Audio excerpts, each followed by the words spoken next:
Side खबरों के लिए सब्सक्राइब करें फ्लेम मीडिया और उसके बाद बेल आइकन को प्रेस करें ताकि सबसे पहले आपको मिले एक्सक्लूसिव खबरें।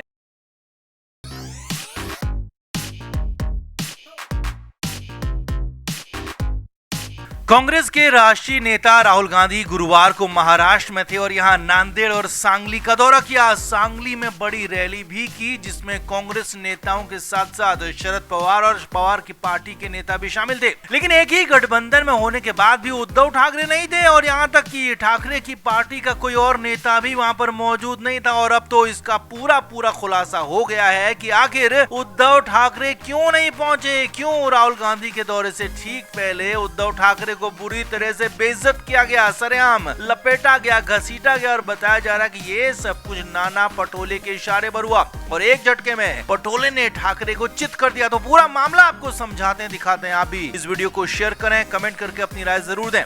तो महाराष्ट्र में चुनाव का ऐलान भले हुआ नहीं है लेकिन सभी पार्टियां पूरी तरह से इलेक्शन मोड में है और इसी मोड में रहकर गुरुवार को राहुल गांधी भी महाराष्ट्र पहुंचे। पहले वो नांदेड़ गए और फिर सांगली पहुंचे। सांगली में बड़ी रैली की और रैली में बहुत कुछ कहा। अब यहाँ पर राहुल गांधी ने क्या क्या कहा, असली खबर ये नहीं थी बल्कि असली खबर ये थी कि राहुल गांधी की रैली में कांग्रेस के सारे नेता थे, शरद पवार खुद थे और उनकी पार्टी के भी बड़े बड़े नेता मौजूद थे। बस नहीं थे तो उद्धव ठाकरे और उनकी पार्टी के नेता। जी हाँ, उद्धव ठाकरे तो नहीं आए लेकिन उनकी पार्टी का एक भी नेता राहुल गांधी के प्रोग्राम में नहीं पहुंचा। हालांकि कहा गया और सामान्य तौर पर जो बताया गया वो ये था कि उद्धव ठाकरे के पहले से कार्यक्रम थे और इसी वजह से वो आ नहीं पाए। लेकिन सवाल तब उठे जब शिवसेना यूबीटी का कोई भी नेता नहीं पहुंचा और अब तो इसकी वजह भी खुल गई है, पर्दाफाश हो गया और पूरा इसके मास्टरमाइंड निकले हैं नाना पटोले। जी हाँ, ये पूरा प्लान कांग्रेस के महाराष्ट्र अध्यक्ष नाना पटोले ने बनाया और इस प्लान का मकसद था उद्धव ठाकरे को बेइज्जत करना, ठाकरे का कॉन्फिडेंस हिलाना और इसमें कामयाब भी हो गए काफी हद तक। असल में जब राहुल गांधी का यह प्रोग्राम तय किया गया तो सांगली से लोकसभा सांसद विशाल पाटिल को भी इसमें रखा गया। अब विशाल पाटिल निर्दलीय सांसद हैं लेकिन वो पहले कांग्रेस में ही थे और लोकसभा चुनाव में उन्होंने निर्दलीय चुनाव लड़ा था क्योंकि सांगली की सीट उद्धव ठाकरे ने जबरदस्ती अपने पास रखी थी और कांग्रेस से छीनने की कोशिश की थी। लेकिन उद्धव ठाकरे के कैंडिडेट की लोकसभा चुनाव में जमानत जब्त हो गई थी और कांग्रेस समर्थित निर्दलीय विशाल पाटिल जीत गए।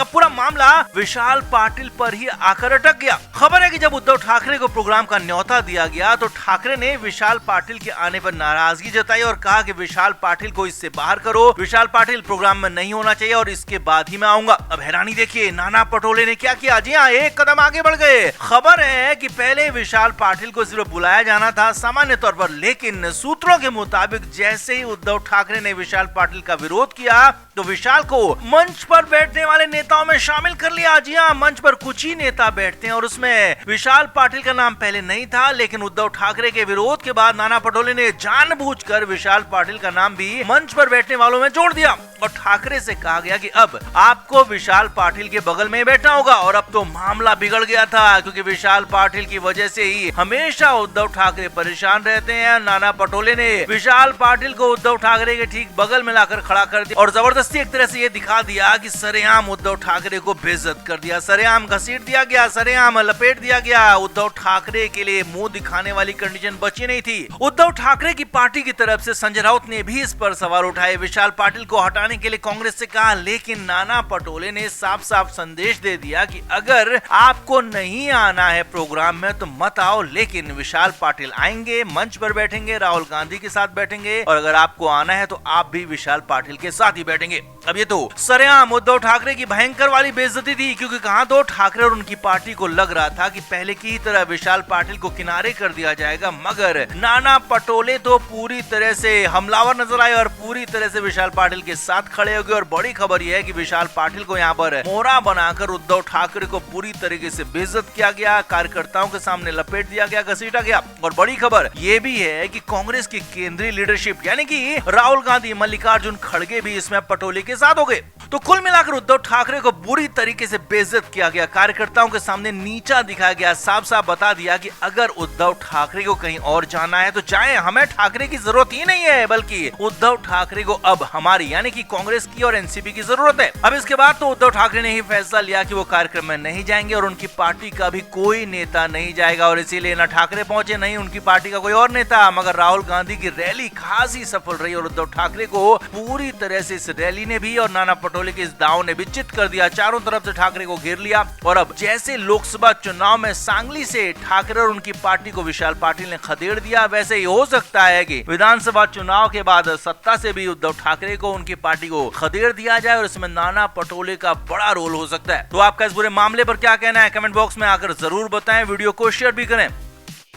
तो महाराष्ट्र में भी भले ही चुनाव में कुछ वक्त बचा हो, लेकिन उद्धव ठाकरे और उनका परिवार अभी से मुख्यमंत्री बनने के सपने देखने लगा और ये हर बार और बार बार उनके खुद के और उनकी पार्टी के बयानों में दिखने भी लगा है। अब उद्धव ठाकरे लगातार सीएम फेज घोषित करने की मांग अपने गठबंधन से कर रहे हैं और बाहर से भले ही कुछ भी कहें, लेकिन अंदर खाने वो खुद के लिए बैटिंग कर रहे हैं। लेकिन महाराष्ट्र की सियासत के पितामह एनसीपी के मुखिया शरद पवार ने इस पर वीटो लगा दिया है। शरद पवार पहले भी कह चुके थे और इस बार बुधवार को कोल्हापुर में साफ साफ कहा कि सीएम का कोई फेस नहीं होगा, उद्धव ठाकरे तो बिल्कुल नहीं, क्योंकि इसकी कोई वजह नहीं है। अब बुधवार को इस बयान के बाद दिन भर सियासी हलचल रही और नेताओं के एक दूसरे से मिलने का सिलसिला चलता रहा, फोन कॉल्स का सिलसिला चलता रहा। अब शरद पवार की तरफ से उद्धव ठाकरे को फटका पड़ा, झटका पड़ा, तो मोर्चा आदित्य ठाकरे को ने संभाल लिया, क्योंकि छोटे ठाकरे को लगा होगा कि वो ही कर सकते हैं, लेकिन उनको तो डबल झटका और फटका लग गया, बुरी बेइज्जती तक हो गई। जी हाँ, सूत्रों के मुताबिक खबर है कि गुरुवार की सुबह सुबह आदित्य ठाकरे नाना पटोले से मिलने उनके घर पहुंचे। जी हाँ, सीएम फेज के मामले में बातचीत करने की कोशिश की और कांग्रेस के प्रदेश अध्यक्ष नाना पटोले के साथ बातचीत पहले से तय थी, मुलाकात तय थी। तो नाना पटोले अपने तय कार्यक्रम छोड़कर आदित्य ठाकरे का अपने घर पर ही इंतजार कर रहे थे। सूत्रों के मुताबिक नाना पटोले के घर पर आदित्य ठाकरे पहुंचे तो उन्हें ब्रेकफास्ट ऑफर किया गया और ब्रेकफास्ट की टेबल पर ही बातचीत हुई। अब बातचीत क्या हुई उसने हैरान कर दिया, क्योंकि आदित्य ठाकरे ने सीधे सीधे कहा कि मैं आपसे मदद लेने आया हूं, आपसे समर्थन लेने आया हूं, क्योंकि शरद पवार जी ने कहा है कि सीएम पद का चुनाव के बाद तय करेंगे, फैसला करेंगे और मैं आपसे उम्मीद करता हूं कि आप हमारा साथ दें और चुनाव से पहले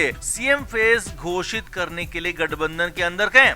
ये बातें आदित्य ठाकरे ने कही। अब पहले तो नाना पटोले आदित्य ठाकरे की बातों को सुनते रहे और फिर सूत्रों के मुताबिक नाना पटोले ने कहा कि मैं वैसे तो इस मामले पर या फिर किसी भी राजनीतिक मामले पर तुमसे बात ही नहीं करूंगा, क्योंकि तुम अपनी पार्टी की तरफ से अधिकृत नहीं हो और उस पद और कद के भी नहीं हो जिसके मुताबिक तुमसे बात की जाए। मैं इस मामले पर सिर्फ उद्धव ठाकरे से बातचीत करूंगा। जी हाँ, पहले ही फेज में आदित्य ठाकरे को पूरी तरह से चित कर दिया, उनको बता दिया कि वो अभी इतने बड़े नहीं हुए कि उनसे बातचीत की जाए। आगे देखिए, अब सूत्रों के मुताबिक यहाँ पर आदित्य ठाकरे ने नाना पटोले को रोकने की कोशिश की और कहा कि मुझे उद्धव ठाकरे जी ने भेजा है। तो नाना पटोले ने बीच में ही आदित्य ठाकरे को रोक दिया, टोक दिया और कहा कि जिसने भी तुम्हें भेजा हो, लेकिन इस मुद्दे पर आपसे कोई बातचीत हो नहीं सकती है, ये पहली बात है। और दूसरी बात ये कि मैं इस पर अपना बयान बुधवार को ही पुणे में दे चुका हूँ। मैं पहले ही शरद पवार जी के बयान का समर्थन कर चुका हूँ। हमारा चेहरा महाविकास अघाड़ी होगा, हम गठबंधन के फेस पर ही चुनाव में जाएंगे और चुनाव के बाद ही मुख्यमंत्री का फैसला तय किया जाएगा। अब सूत्रों के मुताबिक आदित्य ठाकरे ने समझाने की, बुझाने की खूब कोशिश की, बात करने की कोशिश की, लेकिन नाना पटोले एडामेंट रहे। आदित्य ठाकरे से बात तो की, लेकिन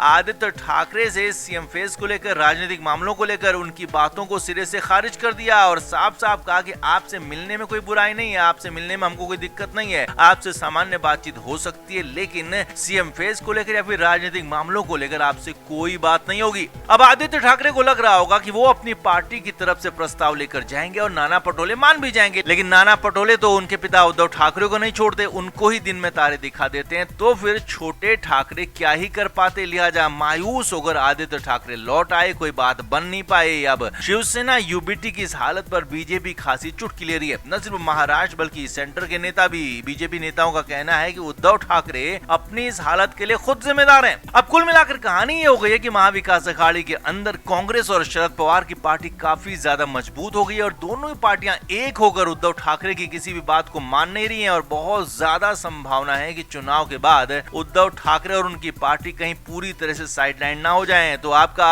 नाना पटोले के इस तीखे एक्शन पर क्या कहना है? क्या पवार के बाद पटोले ने ठाकरे परिवार और उनकी पार्टी को पूरी तरह से ठिकाने लगा दिया? कमेंट बॉक्स में जरूर बताएं, वीडियो को शेयर भी करें। Flame media report.